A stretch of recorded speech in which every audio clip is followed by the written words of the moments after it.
நல்லா இருக்கா? சூப்பரா இருக்கு. நெய்யும் சர்க்கரையும் தூக்கலா போட்டு செஞ்சிருக்கால, அப்ப சூப்பரா தான் இருக்கும். வேற எப்படி இருக்கும்? இல்ல, அங்க ஃபங்க்ஷனுக்கு ரெடி பண்ணது மிச்சம் இருந்துச்சு, அதான். அவ பண்ணது தானே, சூப்பரா தானே இருக்கும். அங்க வெளியில என்ன நடந்துட்டு இருக்குன்னு தெரியும்ல. உப்புல முட்டி போட்டு முட்டி முழுக்க ரத்தமா ஊத்திட்டு இருக்கு. ஐயோ, அவ வேற யாரும் இல்ல, உன் கூட பிறந்த தங்கச்சி. பொண்ணா பிறந்த எல்லாருக்கும் கடவுள் கொடுத்த ஸ்பெஷல் சாபம் தான் அந்த பீரியட்ஸ் டைம். அவ இப்ப அந்த டைம்ல தான் இருக்கா. எந்த ஆம்பளையும் புரிஞ்சுக்க முடியாத வலி பிரசவ வலி மட்டும் இல்ல, இதுவும் தான். இந்த மாதிரி நேரத்துல வயிறெல்லாம் வலிக்கும். கரண்ட் ஷாக் அடிச்ச மாதிரி உச்சம் தலையில முடிய பிடிச்சு இழுக்கும். ஏண்டா வாழறோன்னு அவ்வளவு கஷ்டமா இருக்கும். நாங்க தான் மாசம் மாசம் செத்து பொழைச்சிட்டு இருக்கோம்ல, நீங்க வேற ஏன் இதுல தனியா சாகடிக்கிறீங்க? ஏய், இப்ப எதுக்கு இவ்வளவு கோவப்படுற? கோவப்படுறேனா? எனக்கு வர ஆத்திரத்துக்கு ஆம்பளைங்க அத்தனை பேரையும் கொலை பண்ணிடலாம் போல இருக்கு.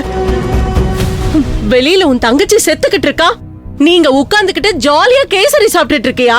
அவ பண்ண தப்புக்கு நான் என்ன பண்ண முடியும்? ஐயோ பாவையா, அவ சின்ன பொண்ணு, விட்டுருங்கன்னு உங்க அப்பா கிட்ட போய் சொல்லலாம்ல. அது எப்படி நான் சொல்ல முடியும்? ஏன் சொல்ல முடியாது? இந்த வீட்ல பொம்பளைங்க எல்லாருக்கும் திங்கிறதுக்கு மட்டும்தான் வாய் இருக்கு, ஆம்பளைங்களுக்கு மட்டும்தான் பேசுறதுக்கு வாய் இருக்குன்னு உங்க அப்பா நினைக்கிறாரே. நீ ஆம்பளை தானே, அப்ப போய் பேசு. இங்க பாரு, என் அப்பாவை எதிர்த்து என்னால எதுவும் பேச முடியாது. ஓ சரிப்பா, சரி. நாளைக்கே நான் சாகுற நிலைமையில இருக்கேன். உங்க அப்பா கிட்ட போய் பர்மிஷன் வாங்கிட்டு வந்துதான் என் உசுரை காப்பாத்துவியா? இப்படி வீம்புக்கு கேள்வி கேட்டா என்னால பதில் சொல்ல முடியாது. இந்த வீட்டை பொறுத்த வரைக்கும் எங்க அப்பா என்ன நினைக்கிறாரோ அதான் நடக்கும். அவரு பேச்ச கேட்கறவங்களுக்கு மட்டும்தான் இந்த வீட்ல இடம். இதுக்கு பேரு வீடா?